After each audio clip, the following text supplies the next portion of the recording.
Ihe ọgụgụ nke a bụ akụkọ ilu abụọ maka ọbọgwụ abụghị anụ oriri nke si n'ihu akwụkwọ akụkọ ifo na akwa ozi Igbo ga-adị.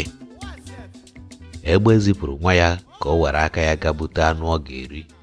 Nwa ya fepụtara hụ ebe ọbọgwụ chi ụmụ ya na-akpa nri. Ọ tụrụ bụrụ otu nwa ọbọgwụ. Ka o buru nwa ọbọgwụ ahụ felie, nne ya mere anya ka ọ hụghị ya, chịrịkwa ụmụ ya ndị fọdụrụnụ kpara nri na-aga. Ka nwa egbe feruru ụlọ, nne ya jụrụ ya ihe nna ọbọgwụ ahụ mere mgbe ọ tụburu ya. Ọ gwara ya na ọ lụghị ọgụ ka o ji eti mkpu. Egbe gwara ya sị ya buchigha ya azụ ozigbo n'ihi na ọ maghị uche onye gbara nkịtị. Ka o buchigara nwa ọbọgwụ azụ buru uriom ọkụkọ febata, egbe jụrụ ya ihe nne uriom mere mgbe o tụburu ya. Ọ gwara ya na ọ nọdụ eti mkpu na-adọ na-agba kalịkalị. Egbe wee sị ya rie anụ n'ihi na nne ya ebechala ihe ọ ga-eme. O nweghị ihe ọzọ fọdụrụ ọ ga-eme.